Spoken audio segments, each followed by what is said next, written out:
प्रदेश की बात हो रही है। इस वक्त जो सियासत का सबसे बड़ा अखाड़ा बना हुआ है, इस सियासी दंगल में सभी पार्टियां एक के बाद एक दांव चल रही हैं। इस सबसे बड़े दंगल में आज की जो सबसे बड़ी खबर है वो यही है कि समाजवादी पार्टी और कांग्रेस के बीच होने वाला गठबंधन तकरीबन खात्मे की कगार पर है। जी हां, तो ये इस वक्त की अहम खबर। कांग्रेस और समाजवादी पार्टी में गठबंधन की बातचीत अपने आखिरी चरण में पहुंचकर अब खत्म होती नजर आ रही है। आज कांग्रेस के रणनीतिकार प्रशांत किशोर ने मुख्यमंत्री अखिलेश यादव से मुलाकात की, लेकिन इस मुलाकात में कोई बात नहीं बन पाई। अब ताजा खबर जो है वो ये कि अखिलेश कांग्रेस को 100 सीट देने को राजी हैं, लेकिन कांग्रेस अब 120 सीटों की मांग पर ही अड़ी हुई है। इससे पहले कांग्रेस ने अखिलेश से 145 सीटों की मांग की थी, लेकिन जब अखिलेश राजी नहीं हुए तो कांग्रेस ने नई मांग के तौर पर 120 सीटें मांगी, लेकिन अखिलेश 100 से ज्यादा सीटें देने को तैयार नहीं हैं।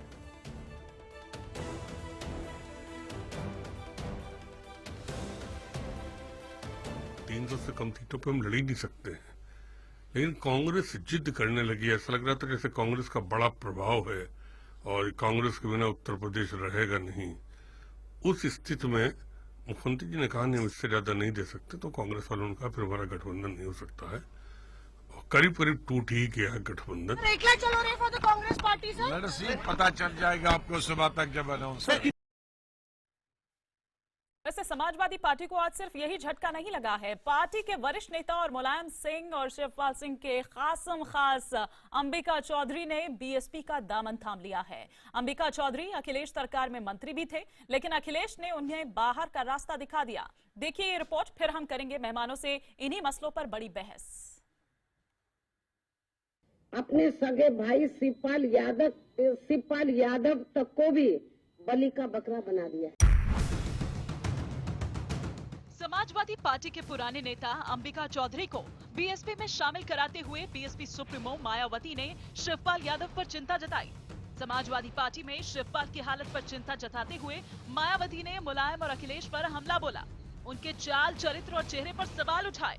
श्री मुलायम सिंह यादव ने अपने पुत्र मोह में पड़कर जिस प्रकार से कदम कदम पर अपने भाई शिवपाल यादव को जनता के सामने अपमानित किया है और उसको अब अपनी खुद की एक सीट पर ही केंद्रित करके रख दिया है। शिवपाल यादव फिलहाल यूपी चुनाव में साइलेंट मोड में हैं। मुलायम सिंह यादव भी बेटे के सामने सरेंडर कर चुके हैं, लेकिन उनके गुट के नेता जिनका टिकट कट चुका है वो चुनाव के मौसम में पार्टी को बड़ी चोट दे सकते हैं और इसकी शुरुआत भी हो चुकी है। एटा सदर के एसपी विधायक आशीष यादव ने पार्टी से इस्तीफा दे दिया। आशीष ने पार्टी नेता रामगोपाल यादव को गद्दार बताया। इसके साथ ही एटा सदर सीट से निर्दलीय चुनाव लड़ने का ऐलान भी किया। चुनाव में अब तक मुस्लिम कार्ड खेलती आई मायावती ने पहली बार समाजवादी पार्टी के बेस वोट बैंक पर हमला किया है। पूर्व मुख्यमंत्री यही नहीं रुकी, मुलायम सिंह यादव के करीबी रहे कद्दावर नेता अंबिका चौधरी को बहुजन समाज पार्टी में शामिल कराकर एक और दांव खेल लिया।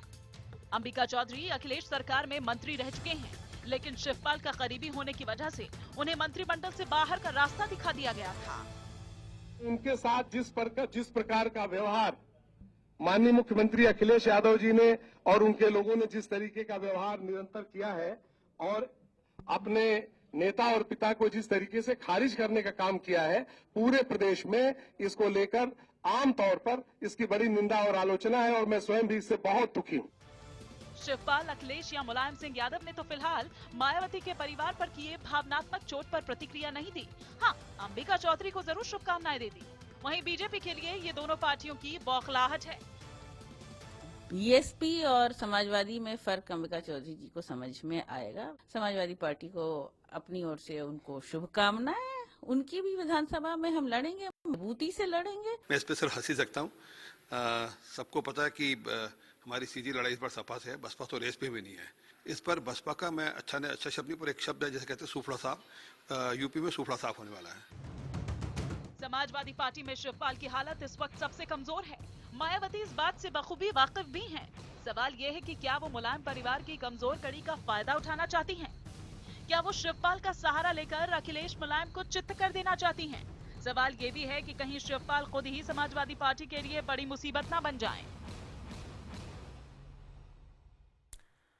और इसी पर और विस्तार से हम बात करते हैं। बीजेपी से हमारे साथ इस वक्त जुड़ चुके हैं एससी मोर्चा के अध्यक्ष भी हैं और सांसद विनोद कुमार सोनकर, साथ ही साथ कांग्रेस प्रवक्ता आलोक वर्मा जी हमारे साथ इस वक्त मौजूद हैं। समाजवादी पार्टी से प्रवक्ता जूही सिंह हमारे साथ हैं, बहुजन समाज पार्टी से नेता अहमद खान और वरिष्ठ पत्रकार शेष नारायण सिंह जी भी हमारे साथ हैं। तो दो मुद्दे हमने यहाँ पर आपको दिखाए। एक जो इस वक्त की बड़ी खबर ये आ रही है कि अब समाजवादी पार्टी और कांग्रेस में गठबंधन की जो रही सही उम्मीद भी थी वो अब खत्म, बिल्कुल चूंकि आखिरी चरण में है ये बातचीत, तो अब बिल्कुल खात्मे की कगार पर ये है। तो सबसे पहले मैं यहाँ पर जूही सिंह जी आप ही से सवाल करना चाहूंगी। कांग्रेस आप पर जिस तरह से आरोप लगा रही है बार बार कि आपकी वजह से ये हुआ वो हुआ, पहले आपने इतना कहा, फिर 120 पर आ गए, फिर आप 100 पे ही अटक गए, ये विश्वासघात क्यों कर रहे हैं आप कांग्रेस के साथ? हिमानी जी, शुरुआत हमने की थी, बहुत कोशिश की, बहुत उम्मीद की, और अगर गठबंधन नहीं हो रहा है हमने भी अपने नहीं उनके साथ एक गठबंधन बनाने की, और अगर गठबंधन नहीं हो रहा है तो आशा है कि हम एक दूसरे पे आरोप प्रत्यारोप करके अपना स्तर नहीं गिराएंगे, वो सार्थक रूप से अपना चुनाव लड़ें, 403 सीटों पे चुनाव लड़ें। हमारी लिस्ट भी आ गई है, कल घोषणा पत्र भी आ गया है, उनको भी हमारी शुभकामनाएं। मजबूती से चुनाव लड़ें और सांप्रदायिक ताकतों को उत्तर प्रदेश में रोकें। समाजवादी पार्टी खुद सक्षम हमेशा से थी चुनाव लड़ने में, और हम अपने माननीय मुख्यमंत्री के नेतृत्व में उनके काम को लेकर ऑलरेडी चुनाव में जा रहे हैं। गठबंधन की बात कहां से आई जूही जी? अगर सक्षम थी समाजवादी पार्टी तो फिर कहां से आई गठबंधन की बात? बल्कि महागठबंधन की बात हो रही थी। नहीं है, हर चीज मजबूरी में नहीं की जाती है, कोई बुराई नहीं है अगर लाइक माइंडेड पार्टी से हम बात करें, और करते रहेंगे। ऐसा नहीं है कि बातचीत करने का सिलसिला खत्म हो गया है, राजनीति लंबी है, सियासत लंबी है, दुश्मनी और नकारात्मक राजनीति हम करते नहीं है। तो हमारी तरफ से मुबारकबाद कांग्रेस को, और जमीनी हकीकत तो मतलब ये कि आप वो जो रही सही कसर भी थी जो अंतिम चरण में अपने ये थी बातचीत, तो आप ये कह रहे हैं मुबारक हो वो पूरे 403 सीटों पर लड़े, मतलब ये कि अब कोई गुंजाइश नहीं है, आप यही कह रही हैं? वैसे आपके खेमे से इससे पहले भी आ चुकी है खबर। जी ये मैं ये नहीं कह सकती हूँ, ये मेरे मुख्यमंत्री, मेरे राष्ट्रीय अध्यक्ष ही ये बात कह सकते हैं। जो अभी मेरे सामने खबरें हैं उस हिसाब से वो भी अपनी लिस्ट निकाल चुके हैं और तैयारी कर रहे हैं, और हम भी अपनी लिस्ट निकाल चुके हैं। कल हमारी घोषणा पत्र भी आ जाएगा और माननीय मुख्यमंत्री की रैलियों का सिलसिला शुरू हो जाएगा। चुनाव बहुत पास है, हमारी नजर 2017 पे है, हर विधानसभा पे है, और पार्टी अगर साथ आना चाहती है तो बिल्कुल आए, उनका स्वागत है अगर वो लाइक माइंडेड है। लेकिन अगर उनको उसमें कुछ कठिनाई लग रही है तो उस पे मैं टिप्पणी करके अपने रिश्ते या अपनी पार्टी का स्तर नहीं गिराऊंगी। ठीक है, तो आपने कहा कि वैसे ही बहुत देर हो चुकी है और बिल्कुल अब घोषणा पत्र भी जारी हो जाएगा। उलझन तो काफी सारी है, उस पर भी मैं आऊंगी, उस दूसरे झटके पर भी बात करूंगी, लेकिन पहले आलोक जी से मैं इस पर रिएक्शन ले लेती हूँ। आलोक जी, सुनिए आपने यहाँ पर जूही जी की बात, कुछ कहना चाहेंगे आप, रिएक्ट करना चाहेंगे कुछ? देखिए, राजनीति के अंदर संभावनाएं होती हैं और संभावनाएं अभी समाप्त नहीं हैं। जूही जी किस परिप्रेक्ष्य में कौन सी बात बोल रही हैं मैं उस पर टिप्पणी नहीं करना चाहूंगा। मुझे लगता है अभी भी बातचीत सकारात्मक दौर की तरफ बढ़ रही है, और अगर सम्मानजनक तरीके से गठबंधन होता है तो स्वाभाविक है कि आज जिस तरह से देश के अंदर भावनात्मक, सामाजिक, आर्थिक ताना बाना पूरी तरह से टूट रहा है केंद्र सरकार की तमाम योजनाएं और नीतियों के कारण, मैं समझता हूं कि आज उत्तर प्रदेश के अंदर अगर गठबंधन हो और इस तरह की फिरका परस्त ताकतों को शिकस्त दी जाए तो अच्छा रहेगा।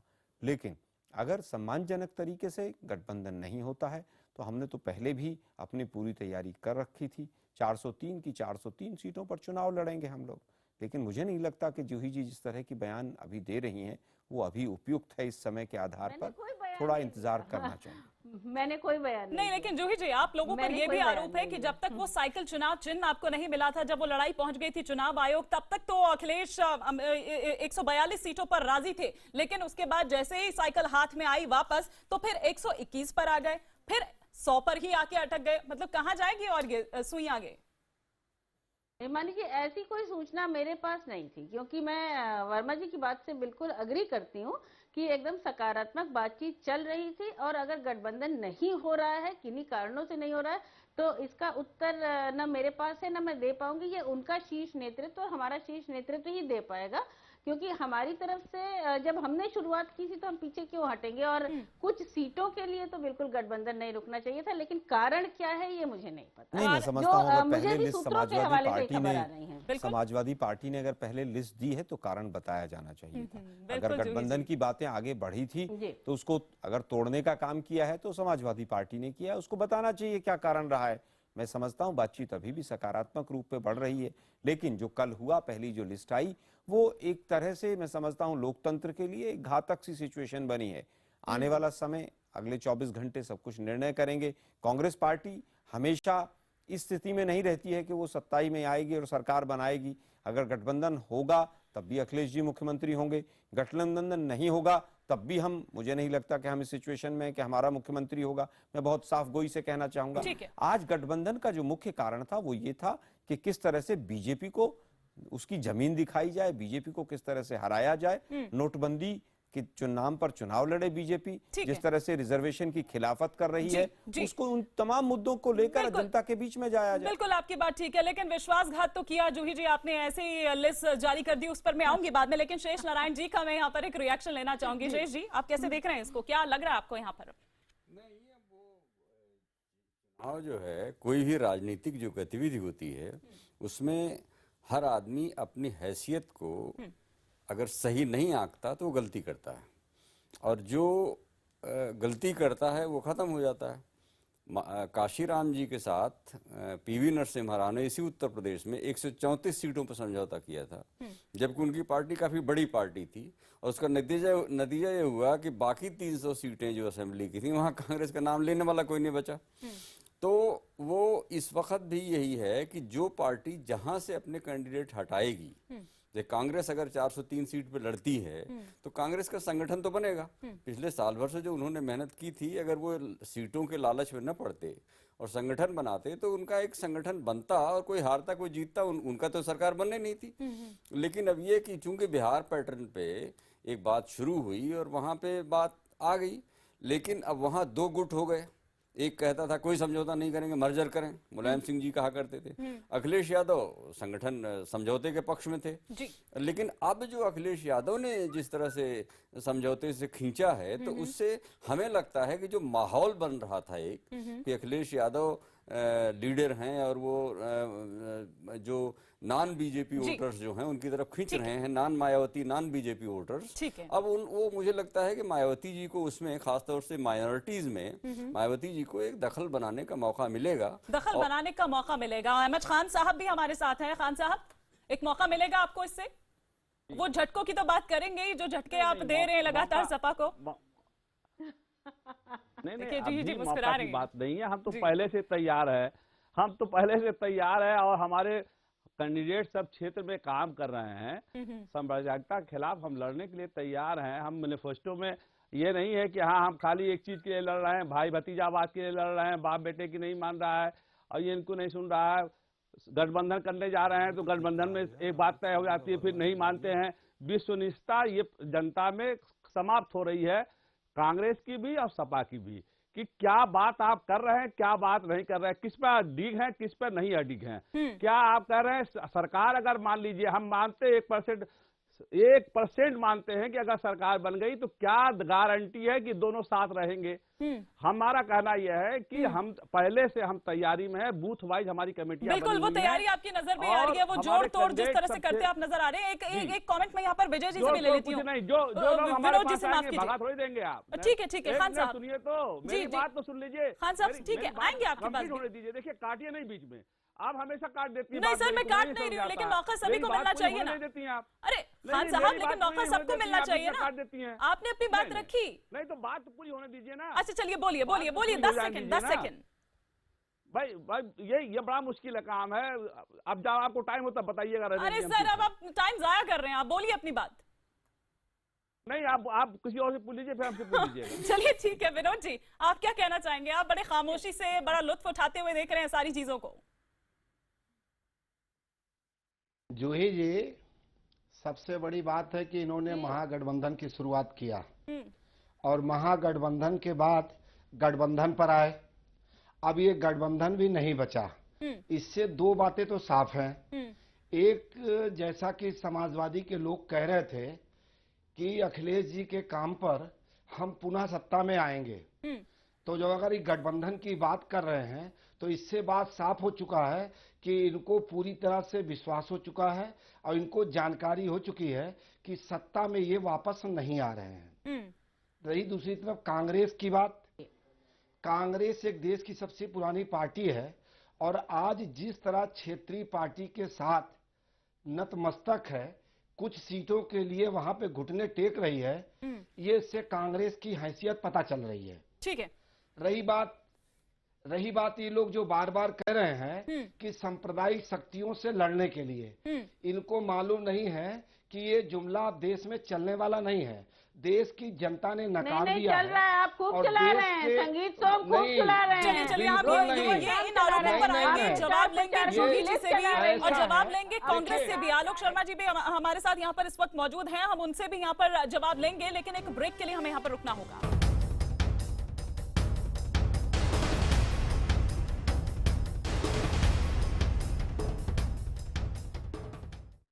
और मेहमानों से इस बहस को आगे बढ़ाने से पहले हम चलते हैं सीधे अंबिका चौधरी के पास। समाजवादी पार्टी छोड़ बीएसपी में जाने वाले अंबिका चौधरी से हमने कुछ देर पहले बात की थी और फिर हमने उनसे ये पूछा कि अंबिका जी आखिर आपने एसपी क्यों छोड़ी? ऐसी साजिशें हो रही हैं जिन साजिशों से समाजवादी पार्टी को कमजोर करने का काम हो रहा है और भारतीय जनता पार्टी के राह को आसान बनाने का काम हो रहा है। और ये वो लोग कर रहे हैं जिन पर आरोप यह है कि वो लोग अपने बेटे को, बहू को या अन्य लोगों को सीबीआई की जांच से बचाने के लिए भारतीय जनता पार्टी के मंसूबे को पूरा करना चाह रहे हैं। ऐसी हालत में समाजवादी पार्टी का हर वो निष्ठावान कार्यकर्ता बहुत परेशान था। लेकिन अंबिका जी आखिर आपने बीएसपी का ही चुनाव क्यों किया? क्या आपको लग रहा है कि समाजवादी पार्टी के कुनबे की इस कलह का फायदा बीएसपी को मिलेगा और वो सत्ता में आ जाएगी? और अगर ऐसा है तो क्या आपके पीछे पीछे लाइन में और भी लोग हैं? समाजवादी पार्टी, बहुजन समाज पार्टी के अलावा कांग्रेस पार्टी और जो दूसरे छोटे दल हैं उनकी हैसियत उत्तर प्रदेश में बड़ी नहीं, वो खुद स्वीकार करते हैं। और किसी दल से किसी समझौते की बात होती है, किसी से समझौते की बात होती है तो वो स्वीकार करते हैं, छोटे छोटे दल, अन्य दल। इसलिए इस लड़ाई का जो मोहसिन हो, इस लड़ाई का जो रियल लीडर हो और जिसके पीछे की फॉलोइंग इस विश्वास के साथ आ सके कि इस लड़ाई को मंजिल तक पहुंचा सकेगा, वो नाम तो मायावती जी के अलावा और किसी का है नहीं। कि अगर मेरे इस कदम से बहुत सारे साथियों का संकोच टूट जाए और उनकी दुविधा खत्म हो जाए। चलिए ठीक है, तो हम रिएक्शन यहाँ पर जूही जी से ही ले लेते हैं। जूही जी, क्या चौधरी जी आपको जोरों का झटका जोरों से दे गए हैं? क्या हो क्या रहा है? कभी कला होती है भीतरखाने में ही, परिवार में, फिर गठबंधन की बात होती है तो वो भी उलझन में ही रहता है। क्या प्लान है आप लोगों का? क्या स्ट्रैटेजी है? कैसे जीतेंगे आप चुनाव? हिमानी जी, हम चुनाव लड़ रहे हैं, जीतने में से अंबिका चौधरी जी जरूर पिछला चुनाव हारे थे और बहुजन समाजवादी पार्टी से 8000 से ज्यादा वोट से हारे थे। फिर इनको विधान परिषद समाजवादी पार्टी ने पहुंचाया। माननीय मुख्यमंत्री के साथ इन्होंने कैबिनेट मंत्री के तौर पे काम किया। आज कहीं से टिकट मिल गया, वहां चले गए और जो भी कारण आरोप प्रत्यारोप कर रहे हैं, अब उनका स्तर है, उनका ईमान है, उस पर मैं जाना नहीं चाहती। उनको भी मेरी शुभकामनाएं, वो भी मजबूती से अपना चुनाव लड़ रहे हैं और समाजवादी पार्टी भी उनके विधानसभा में चुनाव लड़ेगी। और बाकी जो बीएसपी का टिकट काटा गया है, उनको बहन कुमारी मायावती कमरे में बैठकर समझाएंगी कि क्या करना है क्या नहीं करना है। ऐसे लोग चुनाव में आते जाते रहते हैं, अपनी इंटीग्रिटी लेवल उनको खुद ही देखनी चाहिए। हम चुनाव बिल्कुल मजबूती से लड़ रहे हैं, ना हमें किसी से शिकायत है, ना किसी पर आरोप लगाना है। अगर अपने बीजेपी के दोस्त जरूर कह रहे थे तो मैं बता दूं नहीं, लेकिन ऐसे कैसे लड़ेंगे जूही जी? क्या अखिलेश जी विश्वास कर भी पा रहे हैं? और क्या गारंटी है कि आगे और नहीं जाएंगे छोड़कर? तो ऐसे में कैसे?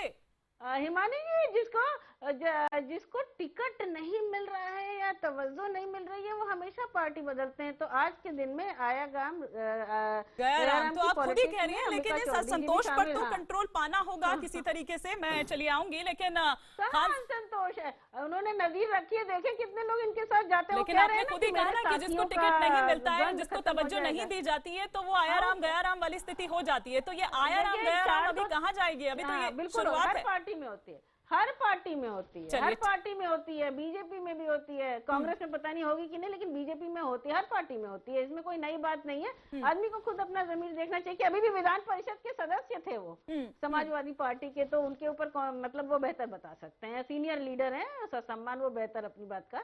और अपने जमीन के बारे में बता सकते हैं। और हाँ, उनको समझ में आएगा समाजवादी पार्टी और बीएसपी में क्या व्यवस्था है। हमारी तो लोकतांत्रिक पार्टी है। अब खान साहब काफी मुस्कुरा रहे हैं। खान साहब, अच्छा लगेगा उनको, आप जवाब देना चाहेंगे। लेकिन ये भी माना जा रहा है, ऐसा माना जा रहा है कि चूंकि अखिलेश यादव की छवि साफ सुथरी है और लोग उन्हें पसंद कर रहे हैं, इसलिए घबराहट में आकर आप इस तरह से कर रहे हैं, ये जोड़ तोड़ की राजनीति कर रहे हैं आप। नहीं, देखिए हिमानी जी, बता दूं, जिनको इन्होंने अपना संरक्षक बनाया है माननीय मुलायम सिंह यादव जी, उन्होंने कहा है कि राम गोपाल यादव 4 बार बीजेपी के अध्यक्ष से मिल चुके हैं। माननीय मुलायम सिंह यादव जी ने कहा है कि अखिलेश यादव मुसलमान, वो कौन बड़ी चीज है भाई? भैया, अरे बात सुनिए तो, 1 मिनट, जूही सिंह जी बात तो सुनिए, मेरी बात तो सुनिए ना। आप अपने आप को सेकुलर बता रही है ना, तो आपका संरक्षक जो कह रहा है वो बता रहा हूँ मैं। आपका संरक्षक जो कह रहा है वो बता रहा हूँ मैं। देखिए, हम तो कह रहे हैं हमने किया है, हमने किया है भैया, हम तो कह रहे किया है, और बहुत जोरदारी से बीजेपी के खिलाफ कर रहे हैं। आज की डेट में बहुत जोरदारी से कर रहे हैं। 3 बार हमने कहा, पूरी बात आने दीजिए, 3 बार हमने किया है, अपने शर्तों पे किया है, और अटल बिहारी वाजपेयी की सरकार को गिराया भी है हमने। और सुनिए मेरी बात, माननीय मुलायम सिंह यादव जी ने दूसरी बात कही। देखिए, दूसरी बात कही माननीय मुलायम सिंह यादव जी ने अपने पुत्र के लिए कि मुसलमानों का अहित कर रहा है। अरे खान साहब, मैं तो आपकी बात कर रही हूँ, आप कहाँ उधर चले गए? मैं तो आपसे ये पूछ रही हूँ कि नहीं, ये जो बातें हो रही हैं, नहीं तो चौधरी जी आपकी सीट्स में कितना इजाफा कर देंगे अगर ऐसा? जाना ही पड़ेगा ना। देखिए, अगर कोई हमारी पार्टी में आ रहा है तो हम उसको भगा तो देंगे नहीं। उनका क्या करे? नहीं, बिल्कुल नहीं, टिकट दीजिए, लीजिए, कार्यकर्ता को हम अपने कार्यकर्ता को, हमारे कार्यकर्ताओं की चिंता जूही सिंह जी छोड़ दें, हम क्या करेंगे? उनको चिंता करने की जरूरत नहीं है। चिंता तो मायावती जी कर रही है। अरे चिंता तो मायावती जी कर रही है। देखिए ना, उनको कितनी चिंता हो रही है। शिवपाल यादव के बारे में सोचिए। अरे आपकी बहन जी तो खुद शिवपाल यादव को ओपनली ऑफर कर चुकी है इसके लिए, तो क्या शिवपाल भी आ रहे हैं क्या? अरे तो ये बताइए ना खान साहब, क्या शिवपाल यादव भी आ रहे हैं क्या? वो भी संपर्क में है?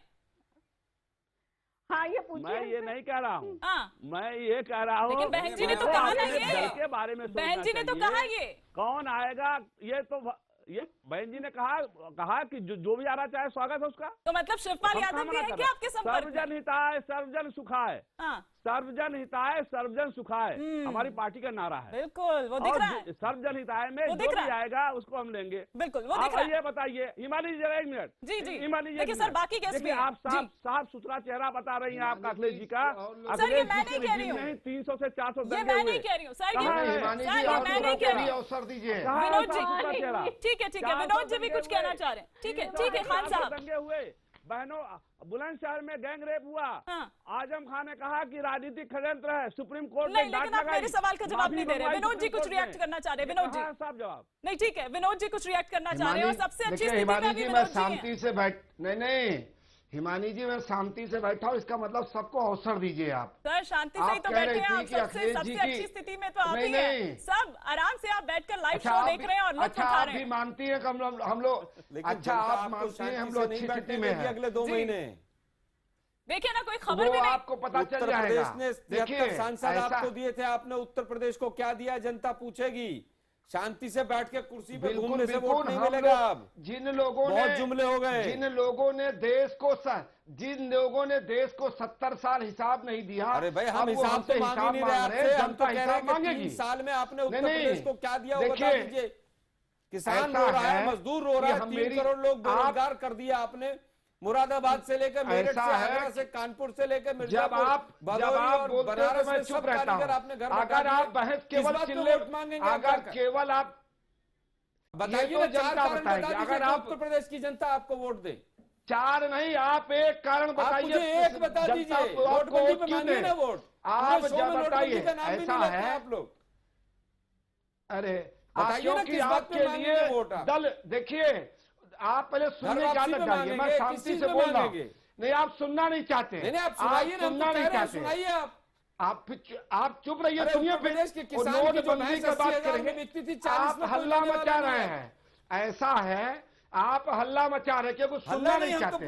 अगर आप में हिम्मत हो तो सुनिए, हम तो पूछ रहे हैं वो जो ऐसा है, गेहूं के सुनिए, ऊपर आपने अगर आप में हिम्मत हो, इंपोर्ट ड्यूटी हटाई है, आप क्या सुनना गेहूं के नहीं किसान चाहते, को मारने के लिए हटाई है क्या? 1971 में सुन लेते हैं। आप केवल हल्ला मचा रहे हैं। हल्ला नहीं मचा रहे हैं, मुद्दों पर बात कर रहे हैं। जनता ने सुनना बंद कर दिया खान साहब है। एक सेकंड और विनोद आप जी को 100 बोलने सीट देते के हैं। लिए खान जाकर साहब बोलने समाजवादी दीजिए। पार्टी में घुटना टेके हैं। खान साहब आप केवल जनता ने आपको सुनना बंद कर दिया है, केवल आप हल्ला मचा रहे हैं। अरे भाई, केवल बोलने से देश नहीं चलता है। लेकिन भाषण जनता देने से संगीत देश नहीं सोम को चलता है। सुन रही है और संगीत सोम वाली पार्टी की का, भाषा सुनना चाहती है क्या जनता? लेकिन जनता संगीत सोम को सुन रही है और संगीत सोम वाली पार्टी हो गई है आपकी। और खबर आए ना आए, बीजेपी की ये खबर जरूर आ रही है विनोद जी। और सीएम कौन बनेगा जरा ये भी बता दीजिए।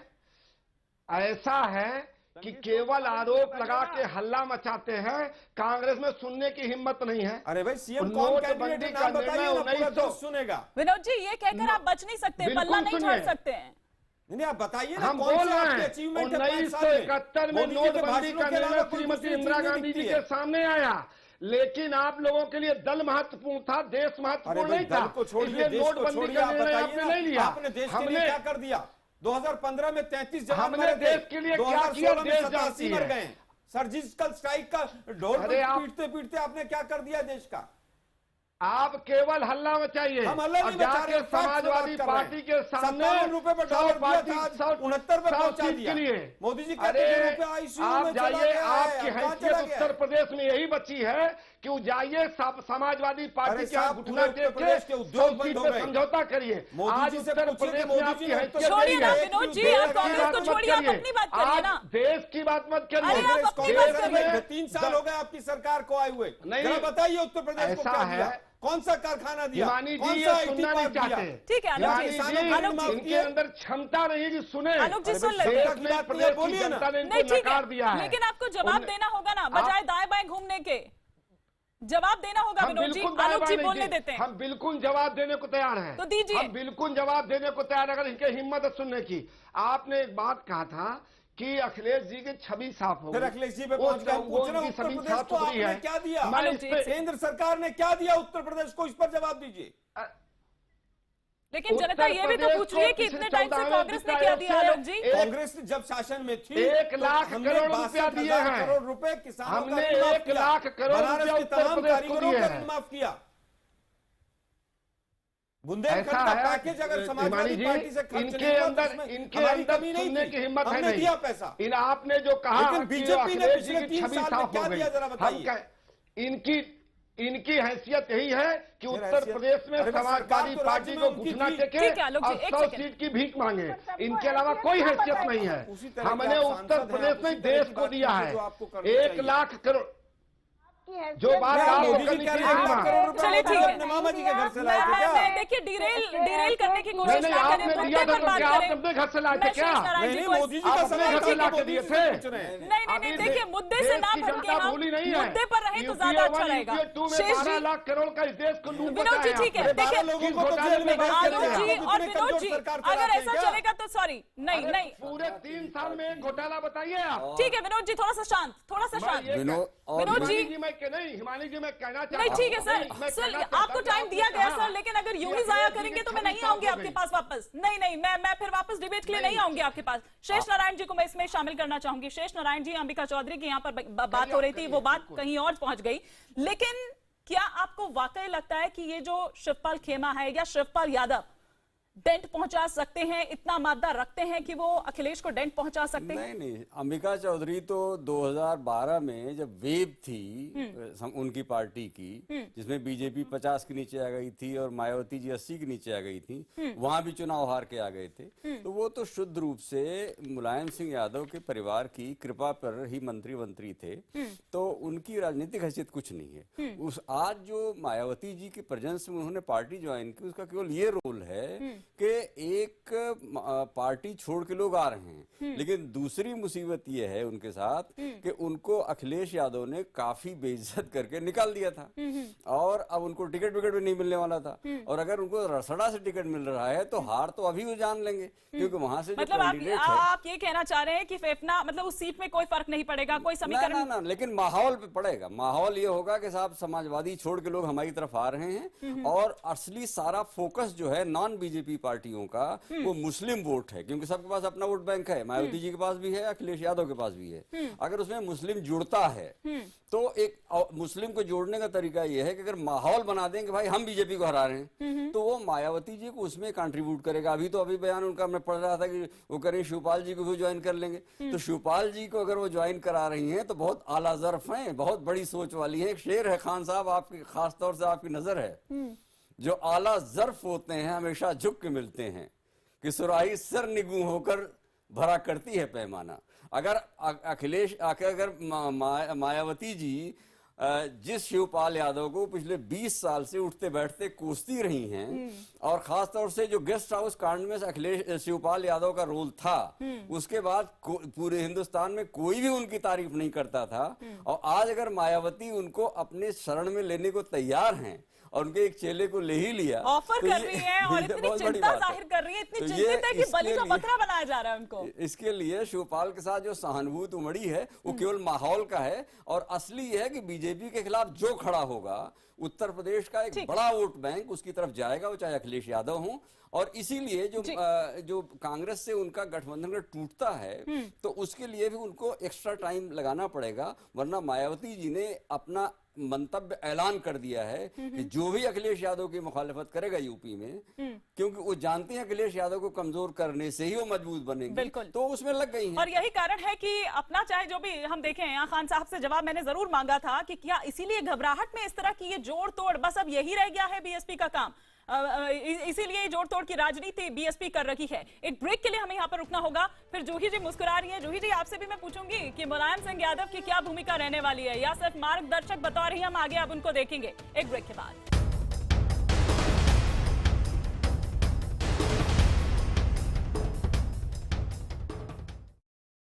तो सबसे बड़े दंगल में उत्तर प्रदेश पर चर्चा हमारी लगातार जारी है, जो कि सियासत का सबसे बड़ा अखाड़ा बना हुआ है। ब्रेक से पहले जूही जी, मैं आपसे ये समझना चाह रही थी कि आपने कहा कि ठीक है, स्ट्रैटेजी हमारी पूरी है, प्लान हमारा पूरा है, ये एक ब्लूप्रिंट जो बन चुका है, लेकिन ये बताइए कि नेताजी की क्या भूमिका रहने वाली है?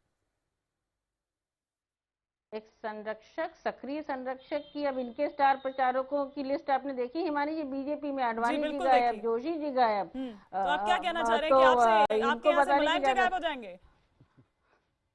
बिल्कुल नहीं, एकदम नहीं। उनकी सक्रिय सहयोग और आशीर्वाद हमारे साथ रहेगा, और हम मांगते रहेंगे। इनकी तरह एक लिस्ट नहीं बनाएंगे। हमारी कोशिश यही है कि नेताजी हमको प्रचार करेंगे, नेताजी आशीर्वाद देते रहे, एक अभिभावक की भूमिका में रहे।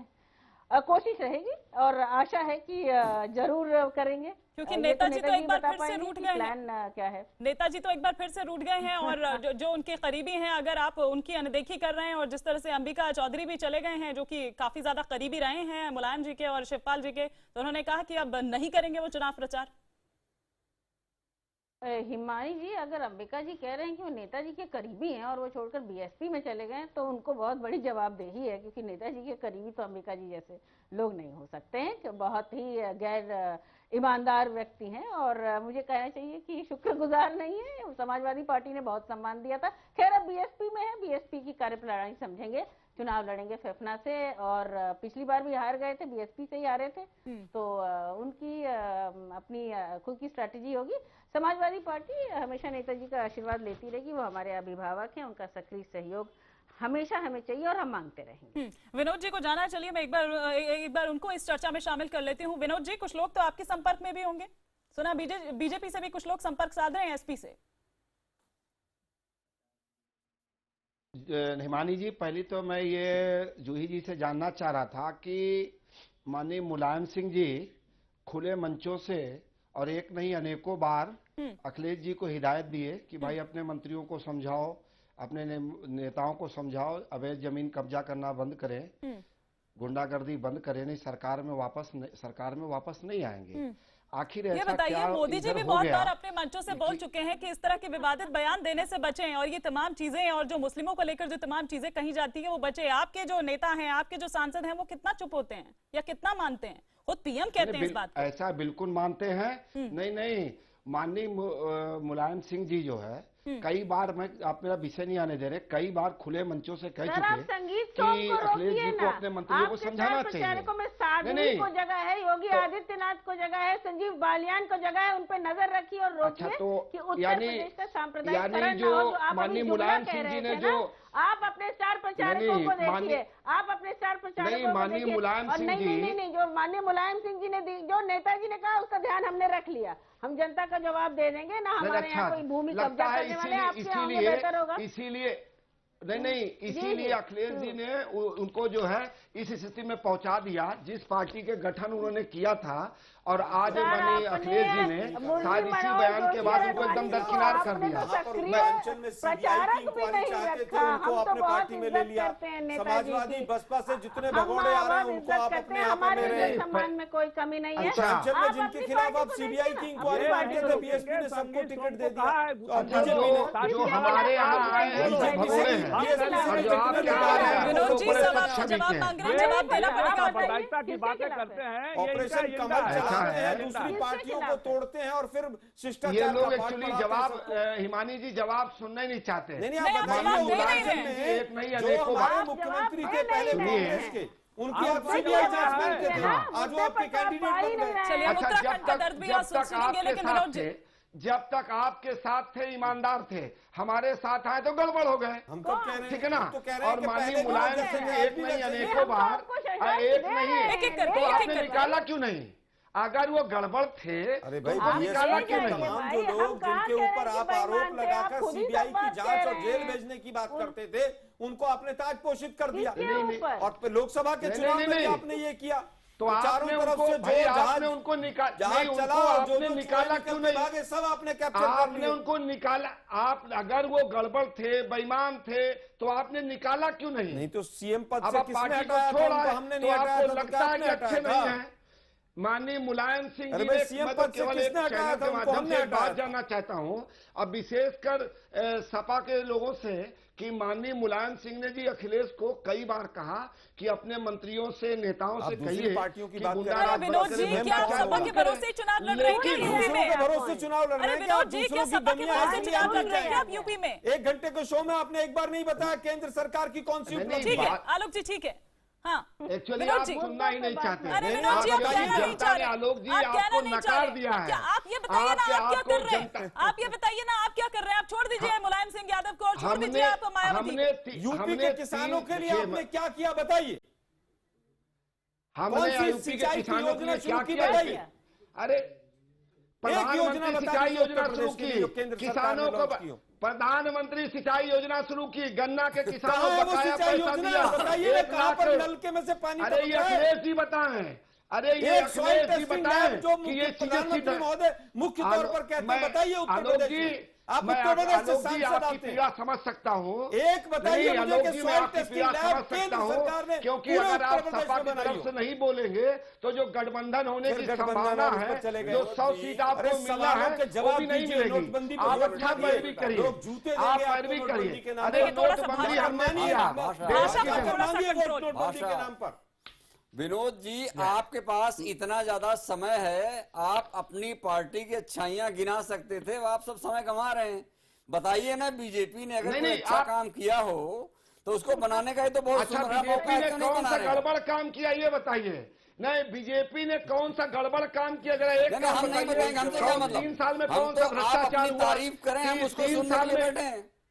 बताइए ना आलोक जी, हम आपका संकट समझ सकते हैं, क्योंकि उत्तर प्रदेश में समाजवादी के साथ गठबंधन के लिए आप बेचैन हैं।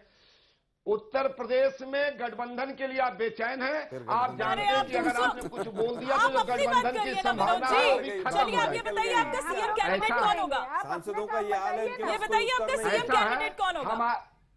सीएम कैंडिडेट, हमारा सीएम कैंडिडेट किसी का बेटा नहीं होगा, किसी के घर का चाचा नहीं होगा, भतीजा नहीं होगा,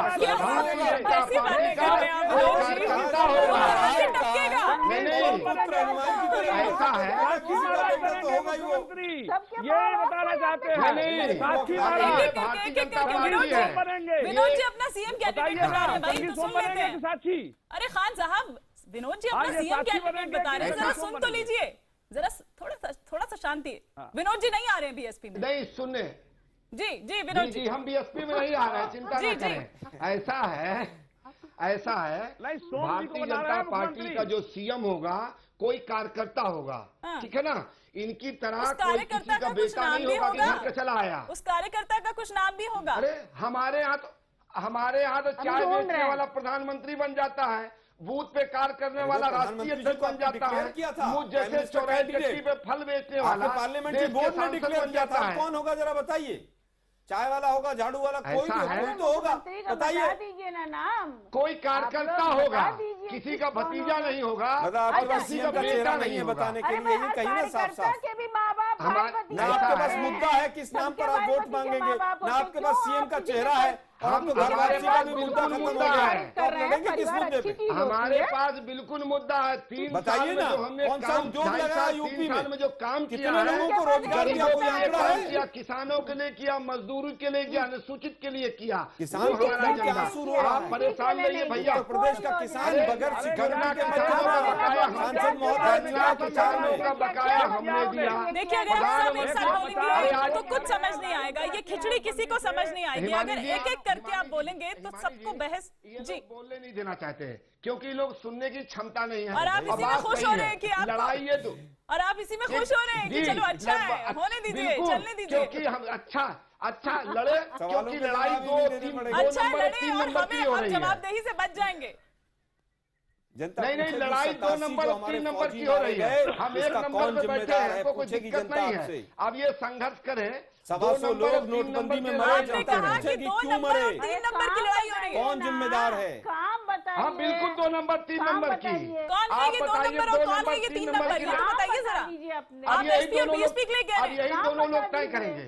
नहीं, यही दोनों लोग तय करेंगे कौन 2 करेगा कौन 3 करेगा। प्रदेश की जनता ने तय किया कि हम लोग पूर्ण बहुमत की सरकार बनाएंगे। बता दीजिए, आप काम बता दीजिए, कितना काम सुनेंगी? इतने दिन में क्या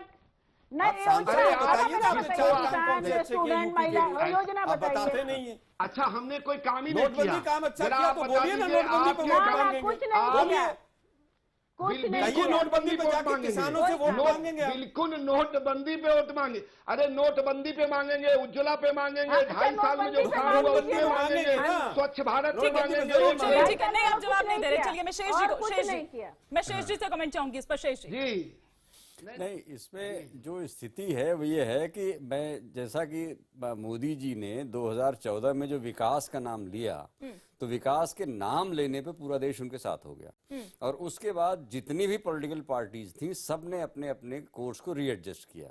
उत्तर प्रदेश में भी इन चाचाओं की छाया से उनका मुख्यमंत्री निकल के जूही सिंह जी का, और उन्होंने विकास का नाम न लेके विकास करना शुरू किया।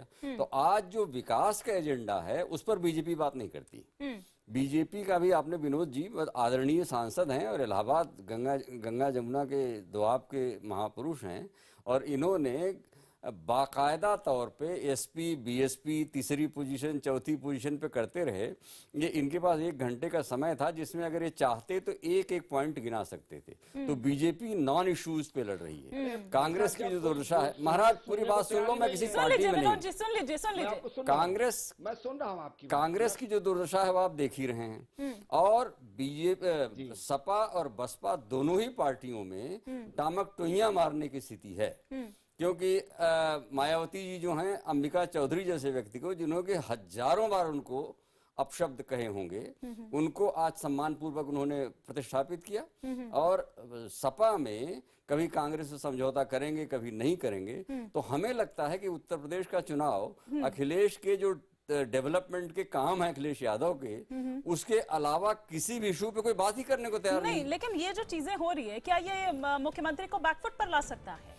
बैकफुट पे आ गए हैं। नहीं, देखिए ये माहौल का मामला होता है। जैसे मैंने शुरू में अर्ज किया कि मुसलमान की वोट अगर उनको नहीं मिलती है तो वो बैकफुट पे आ जाएंगे। उनको ये माहौल बनाना पड़ेगा, जिसमें मायावती लगी हुई 97 वोट दे दिया, ये दे दिया। नेताजी खुद कह चुके हैं इस चीज को कि ध्यान नहीं रखा उन्होंने, अखिलेश ने, मुस्लिम्स का। अब वो तो मेरा ख्याल है वो अखिलेश को वो मुल्ला मुलायम जो खुद बन गए थे उस श्रेणी से बाहर करने की उनकी प्लान था। क्योंकि वो जब सुलह कर चुके थे तब उन्होंने लगभग सुलह का मन बना लिया था।